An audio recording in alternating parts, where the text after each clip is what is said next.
Diamond worker union દ્વારા આગામી બજેટમાં રત્ન કલાકાર બોર્ડ માટે રજૂઆત કરાઈ હતી અને રત્ન કલાકારોને કારની મંદીના માહોલમાં પડી રહેલી સમસ્યાઓ અંગે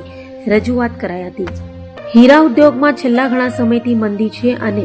યુક્રેન રશિયા યુદ્ધ અને ત્યારબાદ અમેરિકાએ લગાવેલા ટેરિફના કારણે રિયલ ડાયમંડનો ધંધો બંધ સમાન થઈ ગયો છે। જે રોજગારી મળી રહી છે એ હાલ લેબ ગ્રોન ડાયમંડના કારણે ચાલી રહી છે। તેમાં પણ ઓવર પ્રોડક્શન સહિતના અનેક કારણોસર ભાવો સતત ઘટી રહ્યા છે, જેના કારણે રત્ન કલાકારોને ઓછા ભાવ અને પગારમાં કામ કરાવવામાં આવે છે। ત્યારે ગુજરાત સરકારના આવનાર બજેટમાં રત્ન કલાકાર કલ્યાણ બોર્ડ બનાવવામાં આવે તથા બજેટમાં રત્ન કલાકારો માટે આર્થિક જોગવાઈ કરવામાં આવે અને ટેક્સટાઇલ પોલિસીની જેમ હીરા ઉદ્યોગ માટે પોલિસી બનાવવામાં આવે એવી માંગણી ડાયમંડ વર્કર યુનિયન ગુજરાત દ્વારા મુખ્યમંત્રી, નાયબ મુખ્યમંત્રી, નાણામંત્રી અને શ્રમ રોજગાર મંત્રી સમક્ષ કરવામાં આવી છે।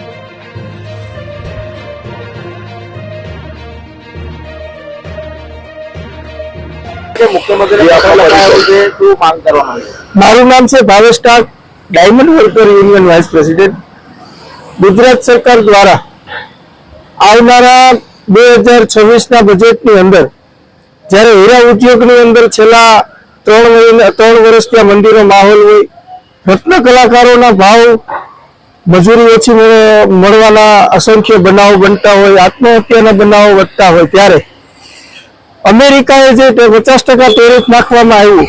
ત્યારબાદ હીરા ઉદ્યોગની અંદર લેબ્રોન ડાયમંડનું ઓવર પ્રોડક્શન, એના કારણે રત્ન કલાકારોની રોજગારી જવી, પગાર ઓછા થવા, મજૂરી ઓછી મળવી, આ બધી જ બાબતોને ધ્યાનમાં રાખી અને ગુજરાતના મુખ્યમંત્રીને, ગુજરાતના શ્રમ અને રોજગાર મંત્રીને, ગુજરાતના નાણામંત્રીને લેટર લખવામાં આવ્યો છે કે જેવી રીતે બાંધકામ કલ્યાણ બોર્ડ છે એવી રીતે રત્ન કલાકારો માટે રત્ન કલાકાર કલ્યાણ બોર્ડની સ્થાપના કરવામાં આવે અને આર્થિક પેકેજ જાહેર કરવામાં આવે અને હીરા ઉદ્યોગની અંદર ટેક્સટાઇલ પોલિસી જે છે એવી જ હીરા ઉદ્યોગની અંદર હીરા ઉદ્યોગ માટે પોલિસી બનાવવામાં આવે ને લેબ્રોન ડાયમંડના વધતા જતા વ્યાપને રોકી અને રિયલ ડાયમંડને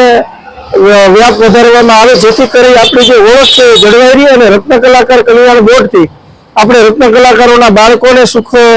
સારું એવું ભવિષ્ય આપી શકશું અને સારું એવું ભવિષ્ય આપવાની સાથે આરોગ્યની સેવાઓ પણ એમાંથી ઉપલબ્ધ કરાવી શકશું। માટે આવનારા 2026ના બજેટની અંદર